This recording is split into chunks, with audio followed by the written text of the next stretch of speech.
शुभ सकाळ आज सूर्यास्तर शुभ सकाळ कार्यक्रम आम एमती जन व्यक्ति सहित मिसवा जो व्यक्ति जीवन दीर्घ 30 वर्ष शिक्षार अध्यवसाय शिक्षार प्रचार प्रसार निज जीवन अधिकांश समय अतिबाहित कर से आउ के नुहति से होती श्री दधी बामन जीव संस्कृत महाविद्यालय अध्यक्ष डॉक्टर कृष्णचंद्र पात्र महोदय जी शिक्षार प्रचार प्रसार एवं वेद उपनिषद एवं संस्कृत भाषा केमिति प्रतिटी कोण अनुकोण पहुँचो एवं ये जो वैदिक भाषा ये वैदिक भाषा केमिति आगक जीव से निजर अदम्य उत्साह प्रेरणा एवं चेष्टा सर जारी रखिंट सर आज सूर्यास्तर सकाळ कार्यक्रम को आपन को स्वागत आपण निज व्यक्तिगत जीवन रु केमती ए शिक्षा प्रति निजर निष्ठा बढ़िला से किसी कहे।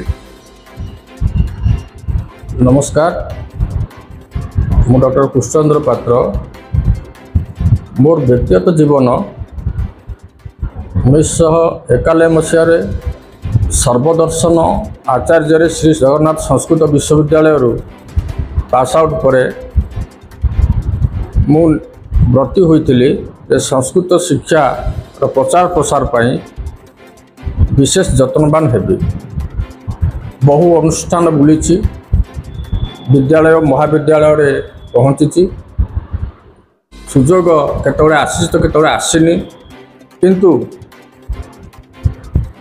प्रारब्ध जन्मवशात प्रारब्ध जन्म कारण यही आमर धर्मशाला ब्लॉक अंतर्गत उत्तरपता ग्राम पंचायत नरसिंहपुर ठारे 1996 मसीह एक संस्कृत महाविद्यालय प्रतिष्ठा करिवार आशा रखी यह ग्राम को आसी ग्रामवासी मान सहित आलोचना कलापर से सहृदयता मन को जिणी संस्कृत भाषार प्रचार प्रसार करने एक उपशास्त्री और शास्त्री महाविद्यालय गठन पर प्रयास रखिली प्रस्ताव रखिली एवं जहाँ आज दिन में प्रतिष्ठित महाविद्यालय भाव में आम ब्लॉक कहीं सारा राज्य में यार सुनाम बढ़ी चली एवं संस्कृत भाषा प्रति जो अनाग्रह मनोभाव जनसाधारण आम ब्लॉक रे थिला ता पुणी आग्रह रूपांतरित होईची ए महाविद्यालय प्रतिष्ठा।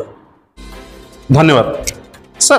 एबे जो शिक्षार नीति बदलुच आपन जानि पारुथिबे प्रति friction of time there is a changes in education से सब कथा खूब गुड़े छात्र बा छात्री जी मैंने आपण अनुष्ठान को आसुँच से जो प्रतिकूल परिस्थिति केमती आड़े की आगे बढ़ी पारे से आपणकर वार्ता कौन आज्ञा।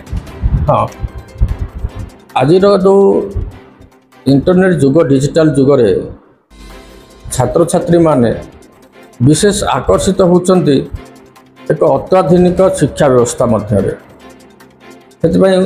आमर सरकार भारत सरकार नेशनल एजुकेशन पॉलिसी 2020 आनी आम महाविद्यालय यही वर्ष ठार लागू होती से जो ताहार भित्ति से जो शिक्षार भित्तिभूमि को नहीं से जो शिक्षार जो मापदंड को नहीं आमर छात्र छात्री मान सब आम उत्साहित करुचु संस्कृत प्राचीन संस्कृत भाषा जहाँ आज लोकलोचन लुचि जाइथिला जार यही भारत सरकार उद्यम बल जहाँ आज लोकलोचन को प्रकाशित होउची आग्रह प्रकाश करछंती ऋषि मुनि मानकर वाणी वेद वेदांतर वाणी धर्मशास्त्र वाणी यही महाविद्यालय पाठ पढ़ा एवं एठू पिला माने उत्तीर्ण होई मध्य वेद वेदांगी पंडित कर्मकांड ज्योतिष आयुर्वेद योग तत्सहित आधुनिक शिक्षा प्राप्त होथबारु मध्य सेमाने विभिन्न कर्म कार्यालय विभिन्न कर्म क्षेत्र निजर प्रतिष्ठा लाभ करछंती।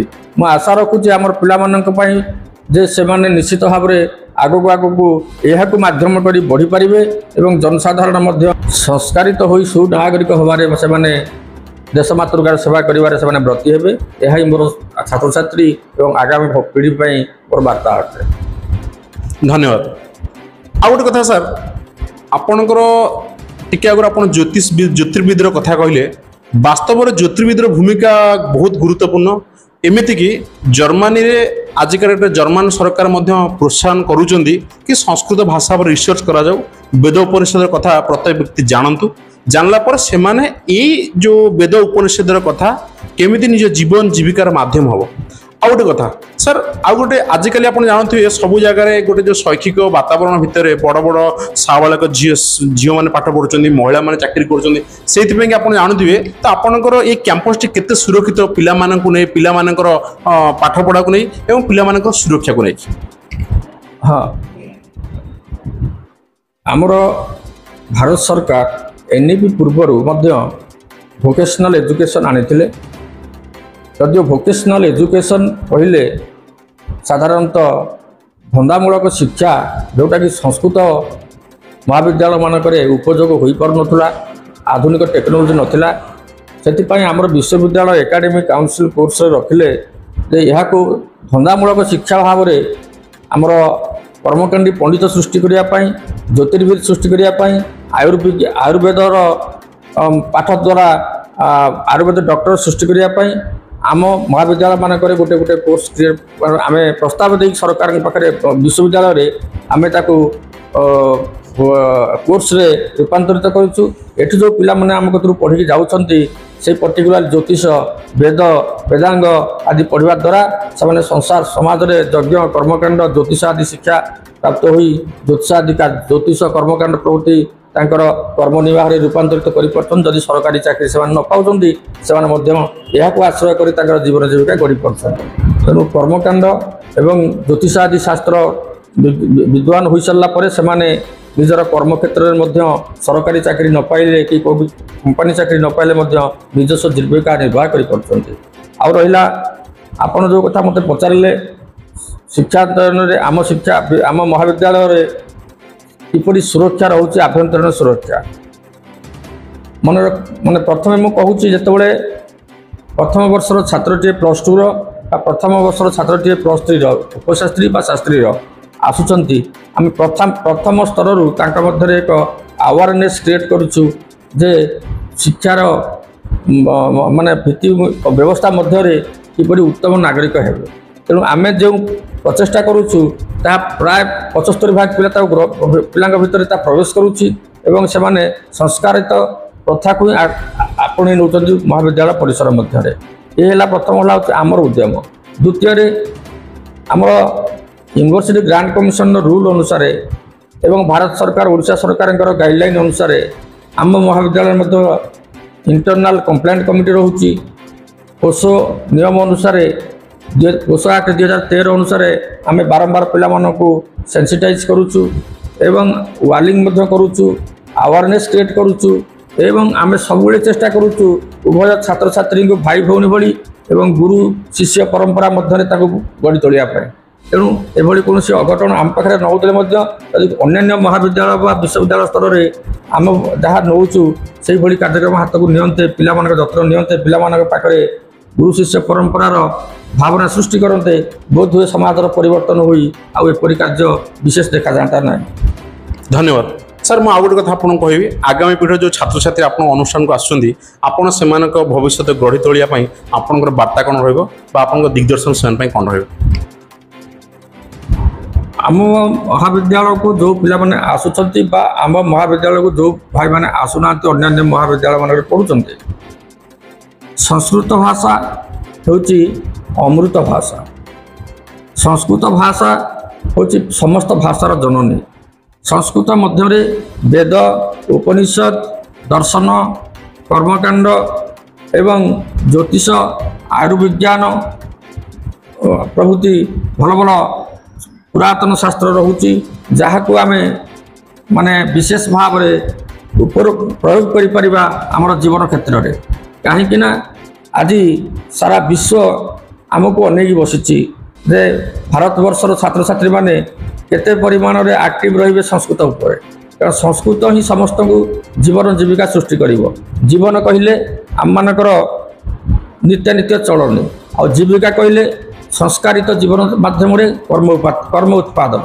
ଏ ଉଭୟକୁ ଯଦି ଜୀବନ ଆଉ ଜୀବିକା ପାଇଁ ଆମେ ସମସ୍ତେ ମହାବିଦ୍ୟାଳୟକୁ ଛାତ୍ରଛାତ୍ରୀମାନେ ଆସୁଛନ୍ତି। ଏଠି ସାଧାରଣତଃ ଗୋଟେ ମନରେ ଥାଏ ଛାତ୍ରଛାତ୍ରୀମାନଙ୍କର ଏବଂ ଏ ମହାବିଦ୍ୟାଳୟରେ ପଢ଼ିକି ପାସ୍ ଆଉଟ୍ ହେଲା ପରେ ଏ ମହାବିଦ୍ୟାଳୟରେ ପଢ଼ିଲେ ଆମେ କ'ଣ କରିବୁ, ଆମର ଭବିଷ୍ୟତ କ'ଣ? ତେଣୁ ଭବିଷ୍ୟତ ସୃଷ୍ଟି ହୁଏ ଅତୀତକୁ ନେଇ। ଅତୀତର ଭାଷା, ଅତୀତର କାର୍ଯ୍ୟକ୍ରମ ହେଉଛି ସଂସ୍କୃତ ଭାଷା ଆଉ ସଂସ୍କୃତ ବିଦ୍ୱାନ ମାନେ ହିଁ କେବଳ ଶୈକ୍ଷିକ ପରିବେଶ ସୃଷ୍ଟି କରି କର୍ମସଂସ୍ଥାନ ସୃଷ୍ଟି କରୁଥିଲେ। ଆଜି ଆମେ ଏହାକୁ ହିଁ ପ୍ରୟାସ କରୁଛୁ ଏବଂ ସଂସ୍କୃତ ଭବ ସଂସ୍କୃତ ପଠ ଆଧୁନିକ ଭବ ଏ ହେଉଛି ଆମର ସବୁବେଳେ ଛାତ୍ରଛାତ୍ରୀମାନଙ୍କ ପ୍ରତି ବାର୍ତ୍ତା ରହିଥାଏ। ସଂସ୍କୃତ ପଢ଼ିବା ସଙ୍ଗେ ସଙ୍ଗେ ଆଧୁନିକତାକୁ ଆଶ୍ରୟ କର। ଆଧୁନିକତା ନାଁରେ ଯେଉଁ ଛୋଟ ଛୋଟ ଡିଜିଟାଲ ଯୁଗରେ ଆଜି ଯେଉଁ ଆସୁଛି ମାନେ କୁ ଜିନିଷକୁ ଗ୍ରହଣ ନ କରିକି ସୁ ଜିନିଷକୁ ଗ୍ରହଣ କରିବାକୁ ପଡ଼ିବ। ସୁ ଜିନିଷ ମାଧ୍ୟମରେ ଯେଉଁ ସୁବାର୍ତ୍ତା ଗୁଡ଼ିକ ଆସୁଛି ସେ ସୁବାର୍ତ୍ତାକୁ ଯଦି ଆମେ ଗ୍ରହଣ କରିପାରିବା ଆମ ଅନ୍ତରରେ ଗ୍ରହଣ କରି ତାକୁ କାର୍ଯ୍ୟ ରୂପାନ୍ତରିତ କରିପାରିବା ତାହେଲେ ନିଶ୍ଚିତ ଭାବେ ସୁନାଗରିକ ହୋଇପାରିବା। ଏହା ହିଁ ଆଜିର ବାର୍ତ୍ତା ମୋ ପାଇଁ। ଧନ୍ୟବାଦ ସାର୍। ସାର୍ ନିଜର ଗୁରୁତ୍ୱପୂର୍ଣ୍ଣ କଥା ରଖିଲେ। ଆଉ ଗୋଟେ କଥା ଆପଣ ଜାଣିଥିବେ ଆମ ସୂର୍ଯ୍ୟାସ୍ତ ପରିବାର ସବୁବେଳେ ଚେଷ୍ଟା କରିଛି ଗ୍ରାମାଞ୍ଚଳରେ ଥିବା ପ୍ରତ୍ୟେକ ଶିକ୍ଷାବିତ ଗ୍ରାମାଞ୍ଚଳରେ କିଛି ନୂଆ କରିବାକୁ ଚେଷ୍ଟା କରୁଥିବା ପ୍ରତ୍ୟେକ ବ୍ୟକ୍ତିମାନଙ୍କର କଥାକୁ ନେଇ ସମାଜରେ ପରିପ୍ରକାଶ କରି ଆମେମାନେ ସମସ୍ତେ କେମିତି ଆଗକୁ ବଢ଼ିବା। Let's grow together for a betterment of life and for a better world to live together. ଆମର ଏହି ପ୍ରୟାସ ସାର୍ ଆପଣଙ୍କୁ ଅଶେଷ ଧନ୍ୟବାଦ ସୂର୍ଯ୍ୟାସ୍ତ ପରିବାର ତରଫରୁ। ଆପଣଙ୍କର ଦୀର୍ଘାୟୁ ଏବଂ ମଙ୍ଗଳମୟ ଜୀବନ ମୁଁ ଭଗବାନଙ୍କ ନିକଟରେ ପ୍ରାର୍ଥନା କରୁଛି। ଜୟ ଜଗନ୍ନାଥ।